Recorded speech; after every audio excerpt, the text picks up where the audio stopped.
बात सुनो, कहने का मतलब यही था, हम गए हुए थे सिमरिया, मोनिका गई हुई थी और सचिन जी गए हुए थे। ठीक, तो हम लोग देख रहे थे कि बहुत सारे लोग अच्छे कार में भी आते थे स्नान करने के लिए वो पावन धरती पे, सिमरिया धाम पे। और कुछ लोग क्या बोलते हैं उसको, पिकअप होता है ना, उस पर चौकी टांग के और ऊपर में बैठा हुआ था और सब अंदर में घुसा हुआ था। तो यहाँ पे कहने का मतलब ये था, आप लोग को समझाने का कोशिश कर रहे हैं। हम ये नहीं कह रहे हैं कि जो मतलब चौकी पे बैठ के पिकअप में घुस करके वगैरह वगैरह कुछ अलग तरह से भैंस बकरी के तरह बैठ के गए थे तो वो इंसान नहीं है, वो भी इंसान है। और ऐसा नहीं है कि वो अगर गए हैं तो उनके लिए वो पुण्य स्थल नहीं होगा। 4 चक्का में अच्छे से बैठ के गए थे उनके लिए ही केवल पुण्य, वो धाम नहीं है। ठीक, कहने का मकसद ये था, मेन पॉइंट, अच्छे से जाएं 4 चक्का में बैठ करके, खुद का पर्सनल 4 चक्का होना चाहिए, या भैंस बकरी के तरह वो पिकअप में बैठ जाएं और फिर जाएं। देखे थे चौकी डाल के, तो वो अभी हमारे ऊपर अभी ही डिपेंड करेगा कि हम किस तरह का सोच रहे हैं और हम किस तरह से मेहनत करें, ताकि आने वाले फ्यूचर में कुछ दिन बाद हम लोग अगर कहीं घूमने जाए तो वहाँ पे अच्छे तरीके से जाए। अगर मान के चलिए वो जो भी हमारे भैया जी लोग थे जो पिकअप में बैठ करके आए थे, हमारी माता श्री जी, कुछ तो कमी रहा होगा तब तो वो लोग पिकअप में बैठ के आए थे। और जिनके पास 4 चक्का था वैसा उतना उनके पास पैसा था, वो अपना भाड़ा कर लिए थे 4 चक्का।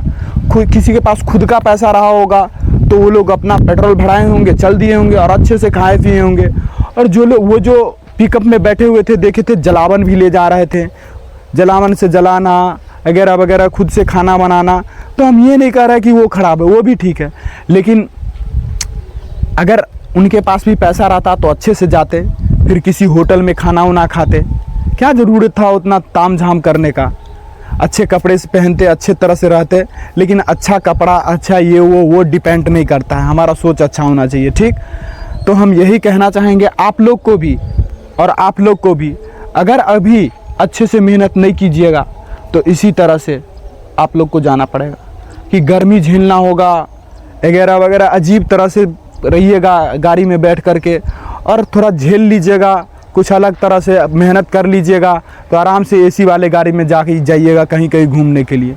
घूमने का बहुत सारा स्थल है और हमें यात्रा करना चाहिए, हमें बहुत कुछ सीखने को मिलता कि हमारे हाथों में है कि हम है, तो आप लोग के हाथ में है कि बंदर के तरह लटक के जाइएगा गाड़ी पे या किसी अन्य व्यक्ति की तरह एसी में बैठ के जाइएगा। हम इतना ही संदेश देना चाहेंगे और कुछ नहीं कहना चाहेंगे। हम थोड़ा वीडियो बना लेते तो अच्छा रहता, तो थोड़ा आप लोग सोचिएगा ज़रूर। ठीक है, आप लोग भी देखते होइएगा। ठीक है, और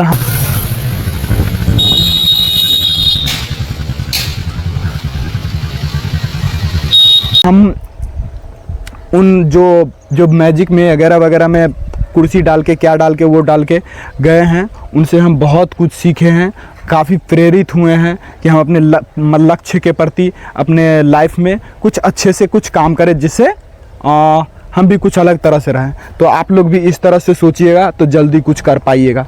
ठीक है, और बार बार बोलते हैं जैसा सोचिएगा वैसा बनिएगा। ठीक है, तो कहने का मतलब यही था, इसीलिए आप लोग को इस तरह से खड़े किए हैं हम।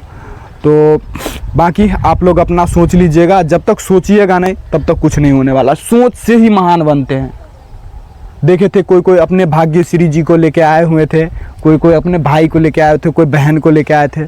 तो भाई साहब शादी करेगा, अच्छे से रखना है भाग्यश्री जी को, माता को भी लेके जाना है, बहन को भी लेके जाना है। सब लोग का ख्वाहिश रहता है कि हमको भी यहाँ जाना है, वहाँ जाना है। अभी जाते हैं, हमारी माता श्री जी हैं घर पे, हमारे दादाजी दादी जी थे, तो उस टाइम में वो बोलते थे कि हम अभी कहीं जेबे नहीं करेंगे, हमारा सबसे बड़ा धाम है जो हमारे ससुर जी और सासू जी, जब वो मतलब स्वर्गवास चाहे कुछ भी हो जाएंगे तभी हम कहीं जाएंगे। तो अभी हम कहीं नहीं घुमा पा रहे हैं अपने माता श्री जी को, एक समय आएगा उनको घुमाएंगे ज़रूर हम भी। तो उस तरह से तो आप लोग भी थोड़ा सोचिएगा अपने लिए, अपने माता श्री जी के लिए, अपने भाई के लिए, अपने बहनाओं के लिए। ठीक है, बाकी जो जैसा सोचेगा वैसा बनिएगा। तो अगर किसी को इस शब्द से कुछ गलत लगा होगा तो माफ़ कर दीजिएगा। आप लोग को भी कहना चाहेंगे। अगर इस शब्द इसमें से कुछ त्रुटि आ गया होगा, कुछ गलत बोला गया होगा तो माफ़ कर दीजिएगा। जय हिंद।